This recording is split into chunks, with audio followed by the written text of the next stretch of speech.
فرمایا۔ اچھا، رجب میں ایک جہاں بہت ساری مبارک ہستیوں کا ذکر ہوتا ہے، مگر فرسٹ ویک آف رجب ایک بڑی عظیم ہستی کا بڑا ذکر ہوتا ہے، اور وہ کوئی اور نہیں، سبحان اللہ، یہ وہ ہستی ہیں جنہوں نے صرف 15 سال کی عمر میں دنیا کے ساز و سامان، دنیا کی سمجھے رونقوں کو ترک کیا اور راہ حق کے مسافر بنے، اور اتنا کمال حاصل کیا کہ انہیں نائب النبی کہا جاتا ہے۔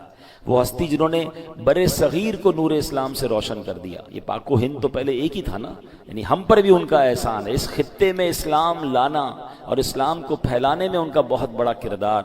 کم و بیش 90 لاکھ غیر مسلم جو ہیں ان کے ہاتھ پر مسلمان ہوئے، اور سبحان اللہ، یہ کون ہیں؟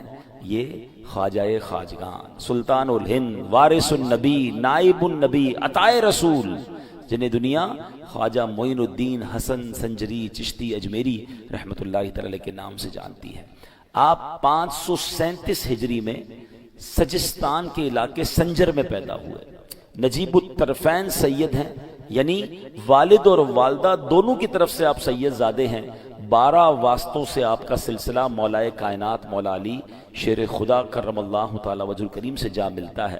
15 سال کی عمر میں ہی آپ کے والد کا سایہ آپ کے سر سے اڑ گیا تھا۔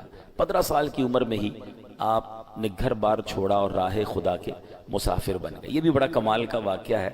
والد صاحب کا انتقال ہوا تو آپ کو اچھی خاصی جائیداد مل گئی، باغ بھی ملا، پنچکی بھی ملی، گویا ایک اچھی پراپرٹی مل گئی۔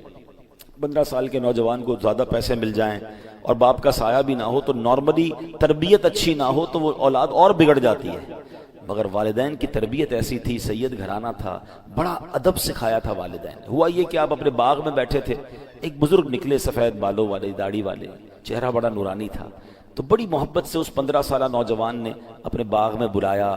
اپنے باغ سے ایک کھجوروں کا خوشہ جو تھا، انگوروں کا خوشہ تھا، انگور نکالے، بزرگ کو بڑے ادب سے پیش کیے۔ اب وہ بزرگ اللہ کے بہت بڑے ولی تھے، انہوں نے دیکھا 15 سال کا نوجوان اتنا باادب، اتنی محبت، تو آپ نے اپنی نگاہ ولایت ایسی ڈالی اور اپنی جھولی سے ایک ایسا کھلی کا سمجھ لے اناج کا کوئی ٹکڑا نکالا اور انہیں کھلا دیا۔ بس 15 سال کے نوجوان نے اللہ کے ولی کا وہ تبرک کھانا تھا، وہ نگاہ ولی پڑھنی تھی کہ آپ کی دنیا بن گئی اور آپ خواجہ معین الدین چشتی اجمیری بن گئے۔ پھر آپ علم دین کے لیے نکل پڑے، آپ نے اپنا باغ بھی اللہ کی راہ میں خیرات کر دیا، لوگوں کو تقسیم کر دیا۔ مگر یہاں خواجہ معین الدین چشتی کی زندگی کا جو ٹرننگ پوائنٹ تھا نا، وہ بڑا کمال کا ہے، وہ غور کیجئے، وہ کیوں ملا نہ یہ مرتبہ؟ وہ کہتے ہیں نا، با ادب با نصیب، بے ادب بد نصیب۔ ہمیشہ زندگی میں یہ فارمولہ یاد رکھیں، نوجوان بیٹھے ہیں، بچے بیٹھے ہیں، زندگی میں با ادب رہیے گا، بے ادبی نہ ہو، گستاخی نہ ہو، جو روڈ انداز ہوتا ہے نا، آج کل کا نوجوان بوڑھوں کے سامنے بھی چیخ چیخ کر بات کر رہا ہوتا ہے، بزرگوں سے بھی ادب سے بات نہیں کر رہا ہوتا۔ بے شک ہم کسی کو جانے نہ جانے، بے شک وہ غریب ہے یا ہمارا ملازم ہی کیوں نہ ہو، لیکن اگر عمر میں ہم سے بڑا ہے تو ہمارا کام ہے کہ ہم ادب سے بات کریں، ہم پیار سے بات کریں۔